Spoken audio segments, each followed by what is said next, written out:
Countdown to kickoff continues ahead of the San Francisco 49ers and the Jacksonville Jaguars in week 10. And it's time for our weekly conversation with pride of the Jaguars running back, Fred Taylor. And we have arrived at the second half of the season, Fred. The stretch run is underway, and it starts off with a bang. San Francisco coming in here. Yes, they're 5-3. Don't let that fool you. This is still one of the best teams in the NFC. What's up? JP, you're right, man. This is the best half of the season, the biggest half. And you said it. It starts off with a bang, big bang. And I have a theory. I think the Jaguars are going to kick some butt in this home stretch. And it starts with the Niners, a team who's railing. You know, they've lost three in a row. They're trying to figure it out and regain their confidence. They have a really good team, as you said.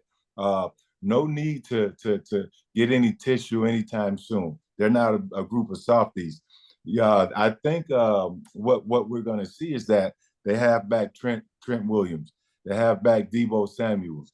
They have a healthy Christian McCaffrey, who I think is one of the top three running backs in the entire NFL as to date. So they're a team who's going to lean on Brock Purdy, young quarterback, to go out there and not make mistakes and get the ball to their playmakers. And those guys are going to try to go out and make some plays and get off that losing streak. You know, Fred, there was a lot of questions this week about this being a measuring stick game for the Jaguars and all this. And they kind of, some of the guys that were asked that bristled a little bit. At some point, it's a measuring stick for the other teams, too. The Jaguars are a pretty good team, Fred. Correct. You know, you just take that and you throw it completely out the window. Look around the NFL. You know, they say it's any given Sunday, and they don't say it. That's just not cliche. It's the truth. You know, it has so many people wondering if there's actually a script to the NFL. And people are saying, hey, the games are rigged. You got Vegas calling in. Vegas are calling the referees. I've never seen a ref answer the phone during a game. How can Vegas call and say, hey, I need this play to happen or I need that to happen? That's the beauty of our sport. It's any given Sunday, and you don't have a clue, an idea of who's going to be who.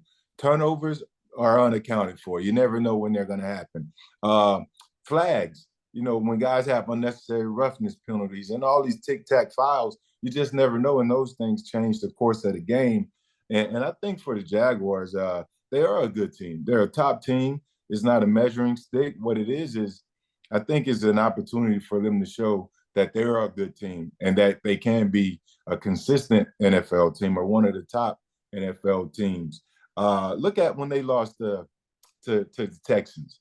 Was that a measuring stick game, or was that a game they were supposed to blow them out? So you kind of throw that statement out of the window. I think it's sexy for reporters to ask and try to line the team up against when they're trying to hype up this game.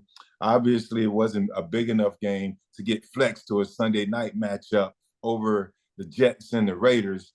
Tired of watching the Jets and the Raiders in prime time. Give us a break, please, whoever set the schedule.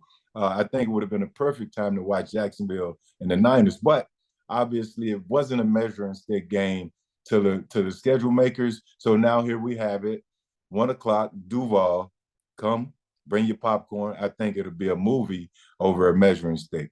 I agree with that. Fred Taylor with us, pride of the Jaguars, running back. And, yeah, get your popcorn ready for this matchup between Trent Williams, the left tackle for San Francisco, and Josh Allen, the outside linebacker for the Jaguars, who's been lining up on the defensive right, offensive left a lot of the year. Okay, Josh Allen, if you want to go do it, this would be the time to go do it against Trent Williams, one of the best tackles in the league. You know, Trent is obviously top 3, top 5 tackles in all of the game. And he has that dirty, nasty mentality and a mindset that I'm not going to let you mess with any players on my team, certainly on my side of the ball. I mean, every now and then you see Trent getting in fights and throwing helmets. He's that type of old school nasty. And that's what you want, quite frankly, because if you're going to pay your quarterback 30, 40 million a year, you want to make sure that he's not going to have any free hits or runners on his backside.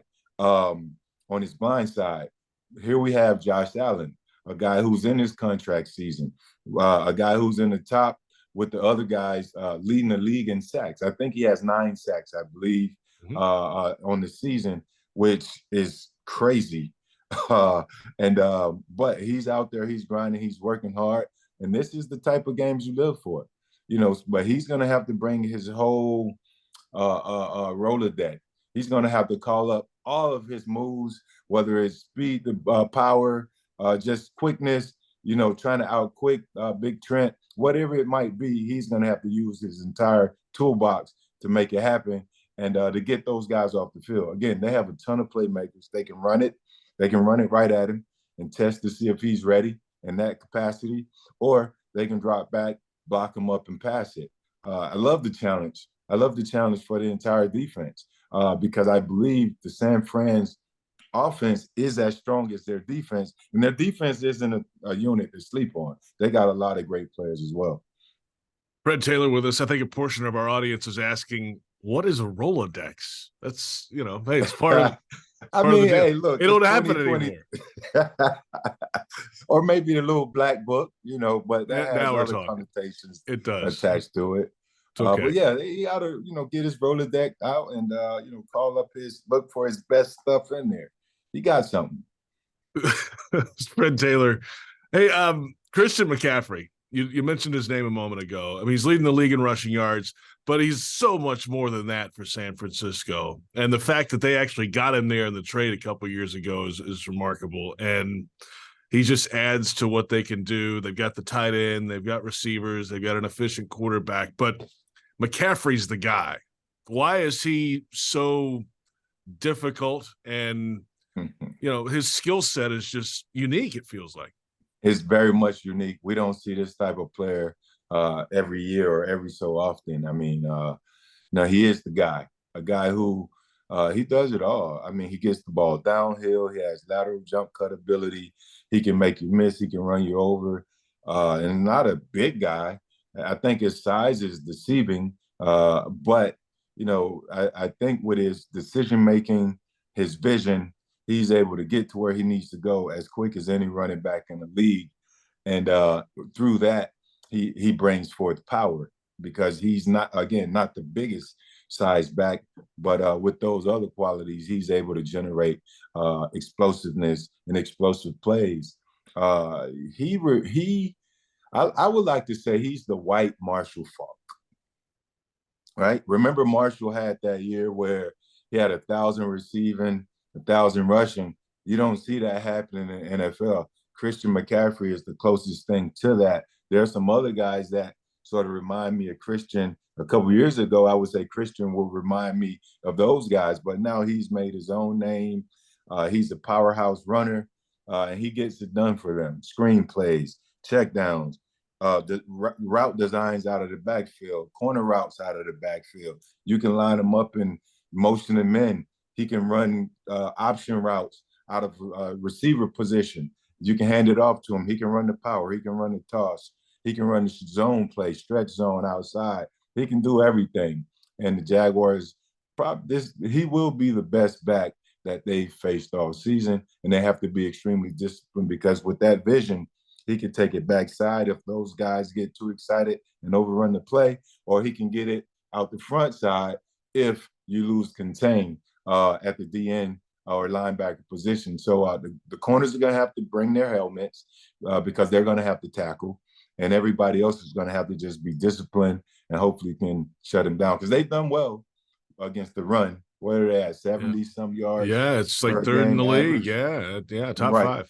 So they've been stout, and it starts there. That way it allows them an opportunity to play that heavy zone defense, bend, don't break defense that they like to play.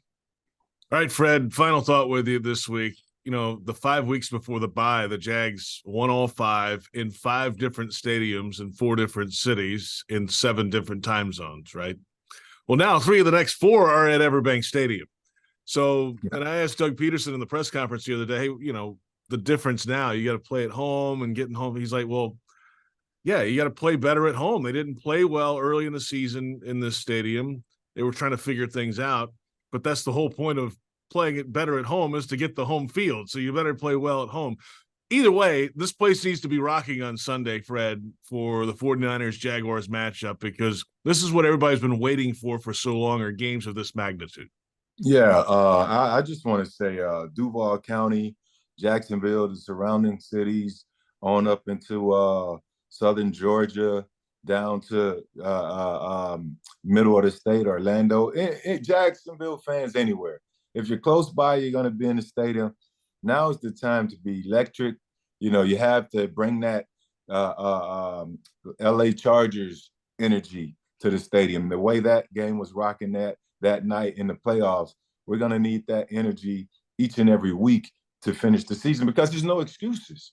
You know, you can make excuses when a team is under 500 and having a losing season at this point at the midway point during the season, but there aren't any excuses in terms of the team's record. Now, if you have family obligations and other life things, yeah, we get it. You know, but even me, I have stuff going on, and I'm gonna be in the stadium. So I ask that you be in the stadium, scream loud. You see me, let's high five. You know, we're gonna take some photos. Let's just have a great time at the bank and cheer on our guys and to victory this week, next week, the week after that. We've got to win, man. We got to bring that energy. You always bring that energy, Fred. And see, I go from analyst and radio person to fanboy, you know, because I'm a Jaguar. So I go from saying the Jaguars got to do this to we got to do this. I'm stuck somewhere in the middle. So, but it's all love, and they know my heart. So I just want us to win. Obviously, I want Jacksonville to win as a city, and I think winning does help put the city on the map, you know, a lot more. And it just increases the awareness of all the beautiful things that actually can happen in Jacksonville. This is a beautiful city. It's a lot of amazing people, and they don't always get that credit. But, you know, when sport is at a high, and you can just bring a little extra attention to the city from a positive point of view, it's a win-win for everybody. So come on out, cheer, yell, cry, scream, whatever you got to do. Let's get these W's. You can take Fred Taylor out of Duval, but you can't take Duval out of Fred Taylor. Yeah, I love that segue. You better believe it. We'll talk to you next week, Fred. I'll see you.